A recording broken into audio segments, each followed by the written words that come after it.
Merci à vous, Chérif Cheikh Ahmed Tidiane Diop. Mesdames, Messieurs, bonsoir. Sur ce plateau, le secrétaire général du SAEMS-CUSEMS, c'est un syndicat d'enseignants. Il s'appelle Saourou Sène. Bonsoir, Saourou. Bonsoir, Antoine. Nous allons parler de questions d'éducation principalement.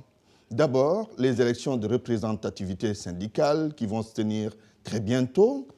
Vous direz qu'il est temps qu'on organise ces élections et passer à autre chose. Tout à fait. Je dois rappeler déjà que je crois que l'ensemble des organisations syndicales avaient depuis un bon bout de temps demandé la tenue de ces élections de représentativité dans le secteur de l'éducation. Et aujourd'hui, je dois le dire, la commission électorale nationale s'est tenue hier. Oui. Elle a été installée.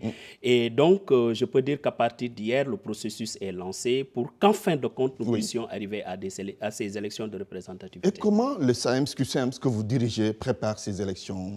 Écoutez, comme toutes les organisations syndicales, nous, les militants, déjà, parce que nous sommes logés, je dois le rappeler, dans le collège du moyen et secondaire, nous sommes un syndicat d'ordre, et je crois que l'ensemble de nos structures, aussi bien au niveau des sous-sections départementales qu'au niveau des sections régionales, nous préparons activement ces élections de représentativité. Je dois dire d'ailleurs qu'à notre niveau, la commission nationale doit se réunir demain, et au sortir du dernier congrès, nous avions demandé à ce que le secrétaire général national sortant, qui a été choisi comme secrétaire général honoraire du syndicat, s'implique dans le processus. Mamadou Lamine Dianté. Oui. Et lors du dernier secrétariat permanent, j'ai eu à choisir, en tout cas avec l'ensemble des membres du SP, les membres qui devrions composer ce comité national qui doit en tout cas manager le processus électoral de bout en comble, en rapport bien sûr avec nos responsables au niveau départemental, au niveau régional, et même au niveau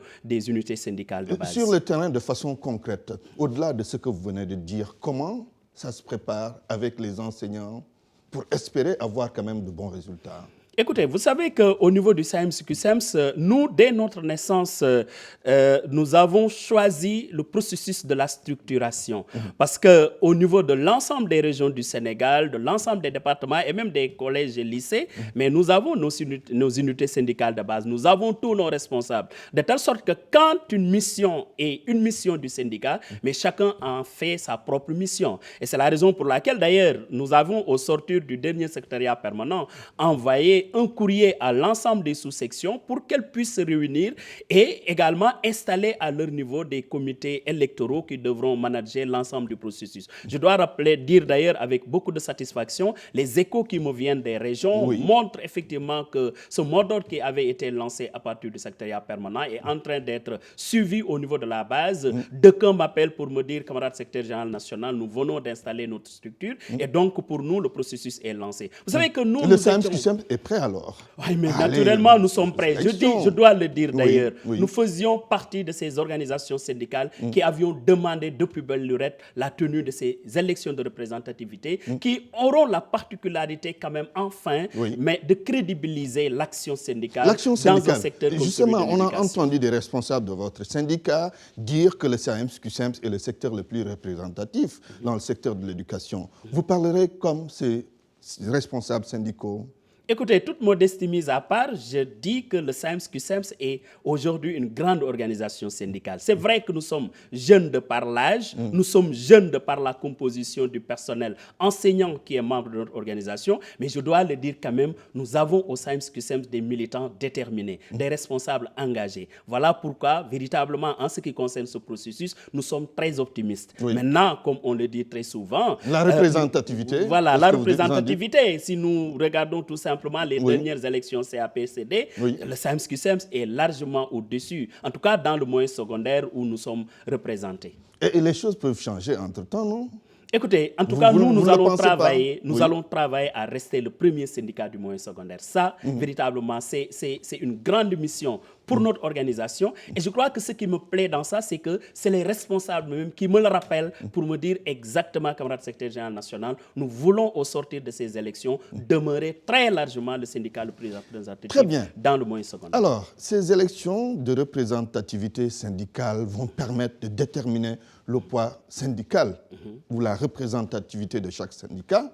Quelles leçons faudra-t-il en tirer? Est-ce que cela devrait être le moment d'assainir le secteur miné par une pléthore de syndicats. Mais justement, je crois que l'un des objectifs qui ont poussé à la tenue de ces élections, c'est d'assainir un peu le secteur de l'éducation. Parce que vous savez qu'aussi la particularité d'un tel secteur, c'est que c'est un secteur composé que d'intellectuels. Et très souvent, la marque déposée des intellectuels, c'est qu'ils sont libres du point de vue de leur opinion.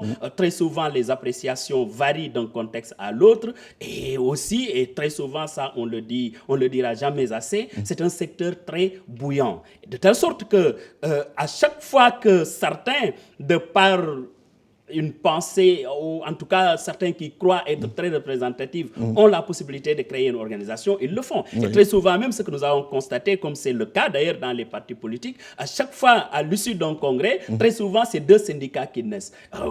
Tout cela ne peut pas être rationnel sur la table des négociations. Il faut assainir le secteur, parce qu'il y a beaucoup quand même de syndicats d'enseignants, ce qui affaiblit peut-être quelque part même le mouvement, même si aujourd'hui il y a le grand cadre. Mais il faut rappeler aussi qu'il y a une volonté du gouvernement là-dedans. Parce que volonté de créer des syndicats à gauche à droite. Mais bien sûr, je le dis, parce que tout simplement... Finalement, on se perd avec les interlocuteurs. Mais écoutez, le syndicat ne se crée pas, on le crée et c'est le gouvernement qui valide.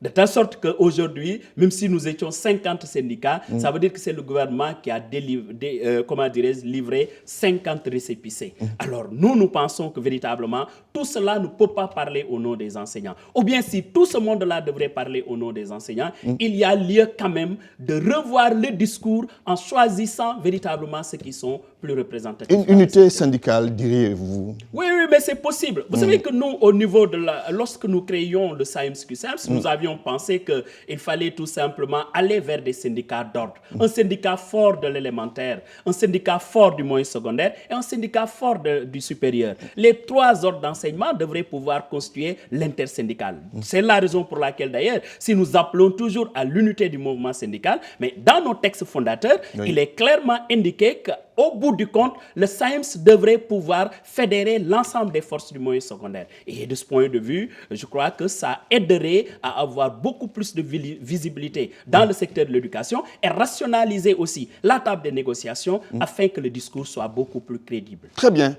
Le protocole d'accord signé avec le gouvernement, le fameux protocole d'accord, où en êtes-vous dans son application avec le gouvernement? Heureusement que vous avez parlé de fameux protocole. Voilà un protocole. Ça fait quand même jaser dans son application. Qui a reçu tellement de discours et de littérature sans qu'il y ait beaucoup d'actes majeurs qui devraient permettre à... Malgré les efforts qui ont été faits par le gouvernement? Non, écoutez, je crois que s'il y a des efforts qui sont faits, c'est du côté des enseignants.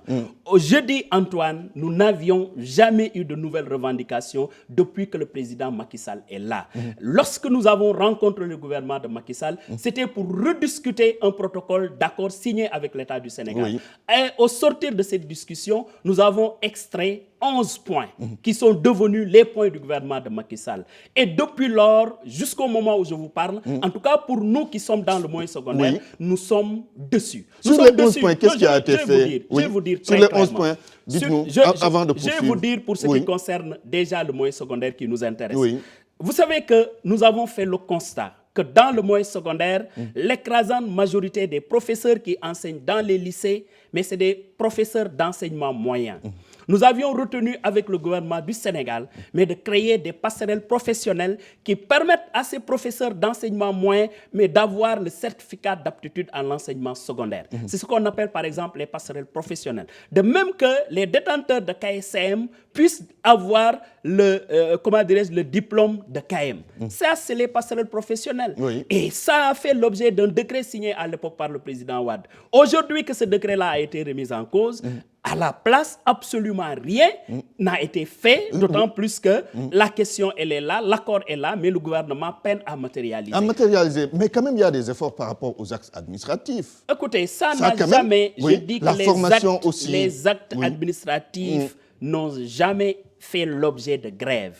Parce que ces actes-là relèvent de la bonne gouvernance. Il faut, dans le secteur, qu'on puisse dissocier les actes qui relèvent de la bonne gouvernance et les questions qui sont liées à des revendications et qui, par conséquent, ont fait l'objet d'accords. Je dis que dans les questions qui concernent ce protocole d'accord, il y a ces passerelles que je viens d'évoquer. Il y a aussi une autre question qui avait été agitée et qui a fait l'objet d'un accord, c'est le corps des administrateurs scolaires. Pour une raison toute simple. Nous avions pensé que l'école sénégalaise sénégalaise ne pouvait pas continuer à être gérée comme ce fut le cas dans les années 60. C'est la raison pour laquelle il fallait bonifier le personnel administratif de cette école en créant le corps des administrateurs scolaires. Aujourd'hui, absolument rien. Et je dois rappeler d'ailleurs que s'il y a quand même des rencontres qui ont permis de voir un tout petit peu les petits pas du gouvernement sur ces questions-là, il y a que quand même le gouvernement reconnaît qu'il devait y avoir une coordination entre le ministère de l'Éducation, le ministère de l'Enseignement supérieur et le ministère, comment dirais-je, de la fonction publique, pour arriver maintenant à dépasser ces questions-là. Et il y a aussi la lancinante question,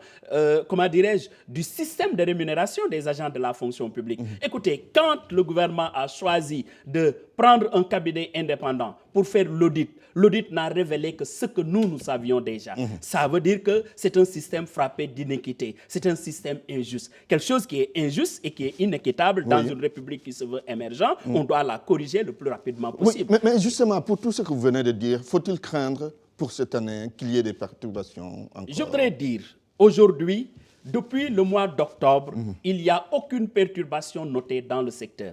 Même il n'y en aura pas. Même si je dois le rappeler, c'est parce que tout simplement les enseignants ont utilisé leur patriotisme parce que les problèmes ne manquent pas. Aujourd'hui où je vous parle, je prends le cas d'une région comme Ziguinchor.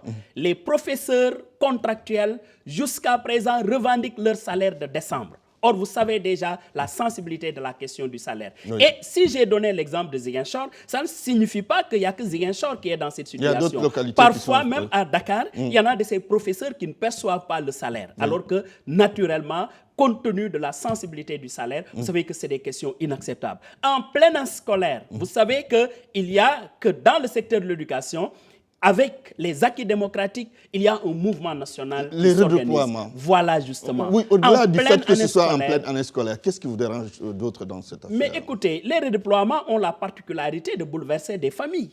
Quand, dans le mouvement national, je gagne un poste, par exemple, à Diourbel, je viens à Diourbel, je m'installe à Diourbel avec ma famille.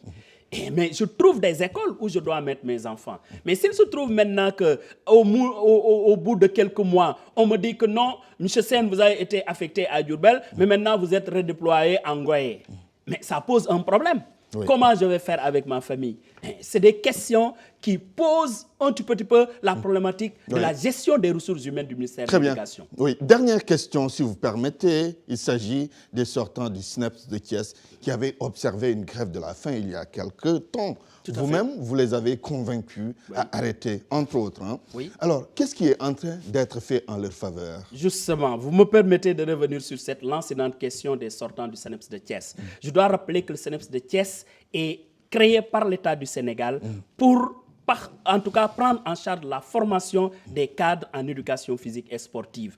Or, au niveau du ministère de l'Éducation, il y a ce qu'on appelle le paquet. C'est un programme qui améliore la qualité dans le secteur de l'éducation. Nous ne pouvions pas comprendre qu'il y ait des agents de Bac+2 qui sont formés au niveau du SNEPS de Thiès et que le gouvernement qui est dans le besoin de recruter, mais vraiment des professeurs en UPS, que ce gouvernement puisse à Thiès mais recruter 18 instituteurs qui n'avaient reçu aucune formation en EPS, alors qu'il y en a des diplômés en EPS qui sont là sur place. Et cela suffisait très largement. Peut-être avec les instituteurs, ça va coûter moins au gouvernement. Non, mais écoutez, mais je rappelle tout simplement la triste histoire qui s'est passée en Mbour, où un professeur d'EPS a fait des épreuves à des enfants, et la suite, nous l'avons connue. Je ne veux pas revenir sur ce douloureux feuilleton. Ça veut dire que l'éducation physique et sportive est une discipline assez particulière. On ne peut pas la confier à n'importe qui. De telle sorte que lorsque ces sortants du SNEPS ont observé la grève de la faim,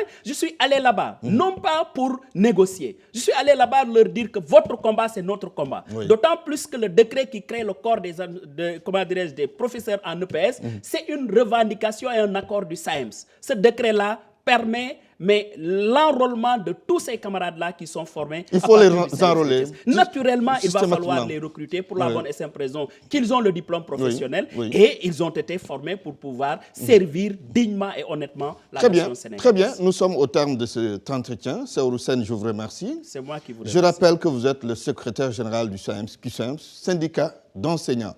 Chérif Cheikh Ahmed Tidiane Diop, c'est fini pour ce soir. Vous avez rendez-vous demain avec Mamoudou Ibra Kane. Excellente soirée à toutes et à tous.